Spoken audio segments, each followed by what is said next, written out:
कि ख्वाब टूटा है पर हौसला जिंदा है, कि ख्वाब टूटा है पर हौसला जिंदा है। हम तो वो चिराग हैं जहां तूफान भी शर्मिंदा है। नमस्कार, मैं मनीष कुमार स्वागत करता हूं आप सभी का अपने YouTube channel study with Manish पर। तो दोस्तों, लगातार हम लोग पढ़ रहे हैं मध्यकालीन भारत का इतिहास। मध्यकालीन भारत के इतिहास में हम लोगों ने अब तक पढ़ लिया है दिल्ली सल्तनत को। तो दिल्ली सल्तनत के उन महत्वपूर्ण बिंदुओं को हम लोगों ने पढ़ा जो एग्जाम में बार बार पूछे जाते हैं या जिनके पूछे जाने की पूरी संभावना है। तो अगर आपने अभी तक उन वीडियो को नहीं देखा है तो वीडियो का लिंक डिस्क्रिप्शन में आपको दे दिया गया है, या तो आप हमारे चैनल के प्लेलिस्ट में जाइए और वहां से उन वीडियो को देख लीजिए, क्योंकि ये सभी वीडियो आपके एग्जाम की दृष्टि से बहुत महत्वपूर्ण हैं। तो दोस्तों, अब हम लोग पढ़ रहे हैं मुगल साम्राज्य को। तो मुगल साम्राज्य का ये आखिरी वीडियो है। इससे पहले हम लोगों ने काफ़ी अच्छे से उन सभी बिंदुओं पर चर्चा की जो मुगल साम्राज्य से संबंधित क्वेश्चन एग्जाम में बनते हैं। अगर उन भी वीडियो को आपने अभी तक नहीं देखा है तो चैनल के प्लेलिस्ट में जाइए या चैनल के डिस्क्रिप्शन में लिंक को चेक करिए और उन वीडियो को देखिए, क्योंकि ये एग्जाम की दृष्टि से बहुत महत्वपूर्ण है। तो आज की वीडियो हमारी मुगल साम्राज्य से अंतिम वीडियो होगी। आज हम लोग पढ़ने वाले हैं उत्तरवर्ती मुगल शासकों को। तो काफ़ी अच्छे से पढ़ेंगे और उन महत्वपूर्ण बिंदुओं पर चर्चा करेंगे जो एग्जाम में पूछे जाते हैं। तो अगर दोस्तों आपने अभी तक हमारे यूट्यूब परिवार का सदस्य नहीं बना है तो हमारे चैनल को सब्सक्राइब करके हमारे यूट्यूब परिवार का एक जिम्मेदार सदस्य बनिए। लगातार वीडियो का अपडेट पाने के लिए आप चैनल को सब्सक्राइब करके रखिए, बेल आइकन को दबाइए और वीडियो अच्छी लगे तो उसे लाइक और अपने दोस्तों के बीच में शेयर करिए और वीडियो का फीडबैक देने के लिए आप कमेंट ज़रूर करिए। तो मुझे पूरा विश्वास है कि आपने अब तक हमारे चैनल को सब्सक्राइब कर लिया होगा और हमारे इस यूट्यूब परिवार का हिस्सा बन चुके होंगे। तो आइए आज की क्लास को शुरू करते हैं। तो सबसे पहले हम लोग देखते हैं उत्तरकालीन मुगल सम्राटों को। तो उत्तरकालीन मुगल सम्राटों में हम लोग उन्हीं सम्राटों को पढ़ेंगे जहां से एग्जाम में क्वेश्चन पूछा जाता है। तो आइए शुरुआत करते हैं पहले पॉइंट से। तो देखिए, औरंगजेब की मृत्यु के बाद जिन 11 बादशाहों ने भारत पर शासन किया उन्हें उत्तरकालीन मुगल बादशाह की संज्ञा प्रदान की गई। तो यहाँ से हमको एक पॉइंट निकल के आ रहा है कि औरंगजेब की मृत्यु के बाद जितने भी शासक हुए हैं, कितने शासक हुए, लगभग 11 शासक हुए हैं, उन्हें उत्तरकालीन मुगल शासक कहा गया। तो देखिए, औरंगजेब की मृत्यु के बाद जिन 11 बादशाहों ने भारत पर शासन किया उन्हें उत्तरकालीन मुगल बादशाह की संज्ञा प्रदान की गई। सबसे पहले उत्तरकालीन मुगल सम्राट में कौन आएगा? तो बहादुर शाह था। कौन था? बहादुर शाह प्रथम के नाम से इसे हम लोग जानते हैं। इसका कार्यकाल 1707 ईस्वी से लेकर 1712 ईस्वी तक रहता है। तो इसका मूल नाम क्या रहता है? तो इसका मूल नाम मुअज्जम था। अन्य नाम क्या था? तो शाह आलम प्रथम। और उपाधि क्या थी? तो शाह ए बेखबर था। इसकी उपाधि क्या थी? तो शाह ए बेखबर। तो इसको इतने नामों से जाना जाता था। पहला नाम बहादुर शाह प्रथम से, मूल नाम इसका मुअज्जम था, अन्य नाम शाह आलम प्रथम था और उपाधि इसकी थी शाह ए बेखबर। अगर इनमें से कोई भी नाम आता है तो किसका रहेगा? बहादुर शाह प्रथम का नाम रहेगा। आपको कंफ्यूज नहीं होना है। फिर देखिए, ये क्या होता है? जाजऊ का युद्ध लड़ता है। कौन? बहादुर शाह प्रथम लड़ता है। तो कब लड़ता है? तो 1707 ईस्वी में उत्तराधिकारी पद के लिए। तो देखिए, बहादुर शाह प्रथम ने आगरा के समीप अपने भाई शाह आलम को 1707 ईस्वी में पराजित कर मार डाला और शासक बना। तो कब? 1707 ईस्वी में। किसको मारता है? तो शाह आलम को मारता है। कौन? बहादुर शाह प्रथम मारता है और शासक बनता है। अगला है कि उत्तराधिकारी पद के लिए गुरु गोविंद सिंह ने बहादुर शाह का साथ दिया। तो यहाँ से क्वेश्चन पूछा जाता है कि बहादुर शाह का साथ किसने दिया? तो बहादुर शाह का कौन से गुरु, सिखों के कौन से गुरु बहादुर शाह का साथ दिए? तो कौन थे? गुरु गोविंद सिंह। कौन? गुरु गोविंद सिंह। अगला पॉइंट है कि 1712 ईस्वी में बहादुर शाह प्रथम की मृत्यु हो गई, जिसके बाद उसका पुत्र जहांदार शाह क्या होता है, शासक बनता है। तो बहादुर शाह के बाद कौन शासक बनेगा, जहांदार शाह। जहांदार कौन था, तो बहादुर शाह का पुत्र था। तो इसका कार्यकाल देख रहे हैं 1712 से 13 ईस्वी तक रहता है, लगभग 1 साल का छोटा सा कार्यकाल रहता है। तो देखिए, जहांदार शाह ने अपने शासन काल में लाल कुमारी वेश्या को हस्तक्षेप करने का आदेश दे रखा था, इसलिए इसे लंपट मूर्ख कहा गया। यहाँ से आपको एक क्वेश्चन देखने को मिलेगा कि उत्तरवर्ती मुगल शासकों में लंपट मूर्ख के नाम से किसे जाना जाता था। तो किसको जाना जाता था, जहांदार शाह को। किसको, जहांदार शाह को। देखिए अगला पॉइंट है इससे कि 1713 ईस्वी में फर्रुखसियर, कौन, फर्रुखसियर द्वारा जहांदार की हत्या कर दी जाती है। तो 1713 ईस्वी में जहांदार शाह की क्या हो जाती है, हत्या हो जाती है। किसके द्वारा, तो फर्रुखसियर के द्वारा। अब शासक कौन बनता है, तो फर्रुखसियर शासक बन जाता है। तो इसका कार्यकाल 1713 ईस्वी से लेकर 1719 ईस्वी तक रहता है। इनसे क्वेश्चन एग्जाम में बहुत कम बनता है। जैसे मेन पॉइंट हो गया, लंपट मूर्ख किसे कहा जाता है, साहे बेखबर किसे कहा जाता है, आगे कुछ शासक हैं उनसे कुछ पॉइंट बनता है। तो आपको सिर्फ इन पॉइंटों पे फोकस करना है, क्योंकि यहाँ से एग्जाम में क्वेश्चन बहुत ज़्यादा नहीं बनता है। तो अगर देखिए, इससे संबंधित पॉइंट है कि बादशाह बनने के बाद फर्रुखसियर ने जजिया कर पर प्रतिबंध लगा देता है। तो आपने जजिया कर के विषय में देखा होगा कि मुगल बादशाह जितने अकबर से लेकर औरंगजेब फिर ये फर्रुखसियर तक जजिया कर का चर्चा चला आ रहा है। तो हमने देखा कि अकबर के शासनकाल में जजिया कर को पूर्ण रूप से बंद कर दिया गया था। फिर औरंगजेब का शासनकाल आता है तो जजिया कर को पुनः चालू कर देता है। फिर फर्रुखसियर आता है तो क्या करता है, जजिया कर को बंद करता है, प्रतिबंध लगाता है, लेकिन 1717 ईस्वी में पुनः जजिया कर को लागू भी कर देता है।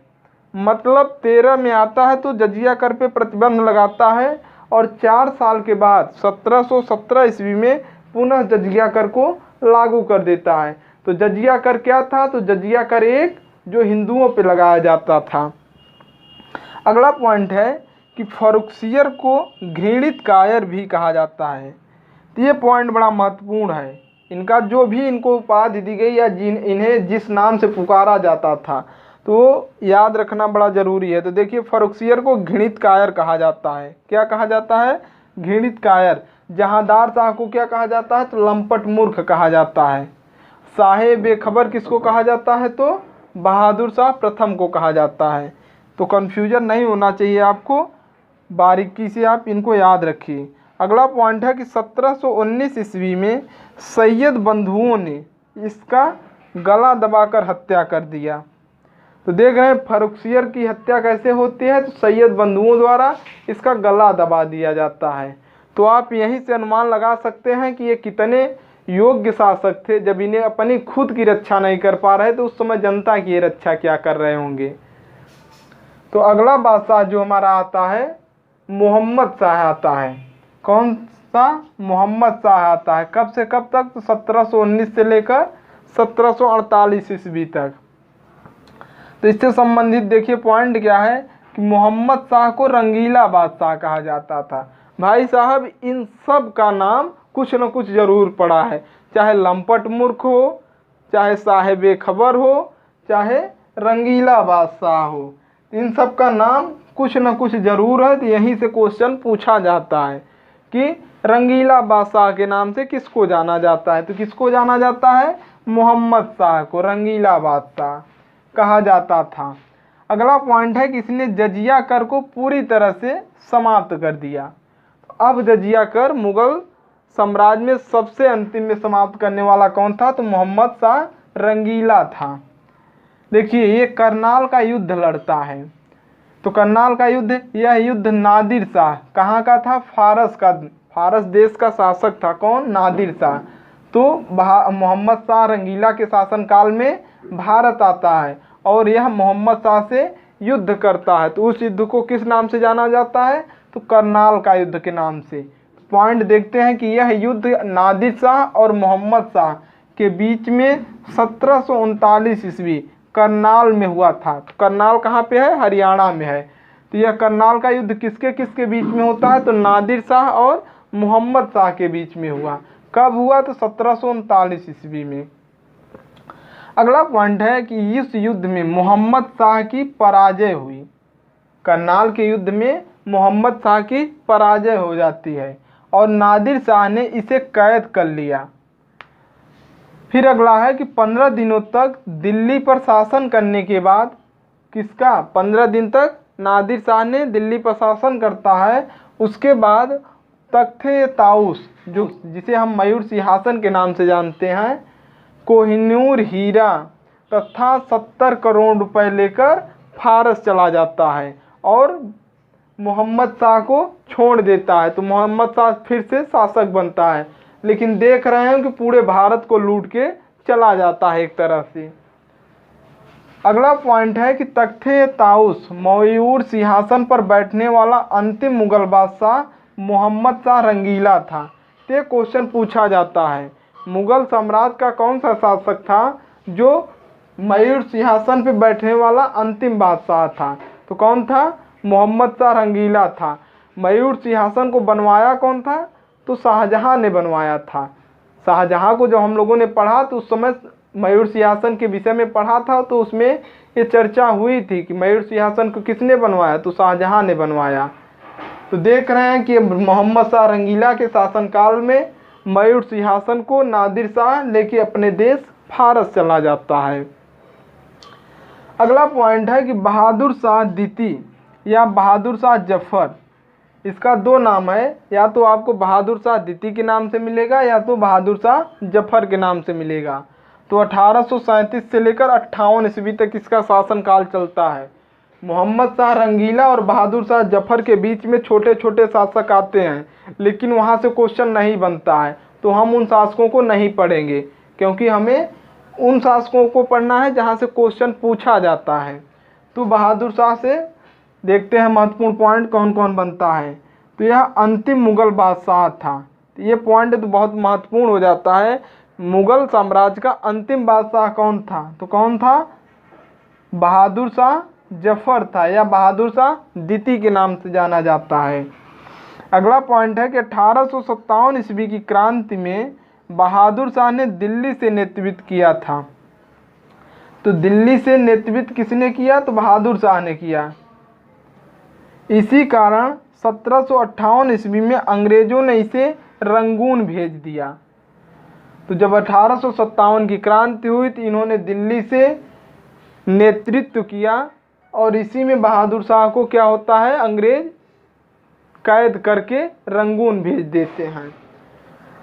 तो अगला पॉइंट है कि 1862 ईस्वी में बहादुर शाह की मृत्यु रंगून में हो गई। तो रंगून में किसकी मृत्यु होती है? तो बहादुर शाह की होती है। और इसका मकबरा भी कहाँ पे है? तो रंगून में ही है। तो यहाँ से मुगल साम्राज्य की एक तरह से समाप्ति होती है। तो आपने देखा कि एक अच्छा खासा कार्यकाल मुगल साम्राज्य का चलता है, बाबर से शुरू होता है और बहादुर शाह द्वितीय या बहादुर शाह जफर के शासनकाल से समाप्त होता है। आज से हम लोगों ने मुगल साम्राज्य को पूरी तरह से पढ़ लिया है। तो अगली वीडियो हमारी अब आधुनिक भारत से शुरुआत होगी। तो अगर आपने पिछली वीडियो को अभी तक नहीं देखा है तो लिंक सबका इस वीडियो के डिस्क्रिप्शन में है, आप उसको देखिए, या तो चैनल के प्लेलिस्ट में जाके बारीकी से एक एक वीडियो को देखिए और उन क्वेश्चन को याद करिए, क्योंकि ये सब महत्वपूर्ण क्वेश्चन हैं। और अगर माँ का सपना पूरा करना है ना तो पसीना तो बहाना पड़ेगा। तो आप भी पसीना बहाइए और हमारे यूट्यूब परिवार को सब्सक्राइब करके हमारे इस परिवार का सदस्य बनिए, क्योंकि माँ के सपने से बड़ा कोई सपना नहीं है। तो माँ के सपने को अगर पूरा करना है तो आपको चैनल में जुड़ना पड़ेगा और हमारे परिवार का सदस्य बनना पड़ेगा। तो उम्मीद करता हूँ कि ये सब वीडियो आपको अच्छी लग रही हैं और जिन वीडियो को आपने अभी तक नहीं देखा है उन वीडियो को आप देखेंगे। तो दोस्तों आज के लिए इतना ही, मिलते हैं अगली वीडियो में। अब हम लोग शुरू करेंगे आधुनिक भारत का इतिहास।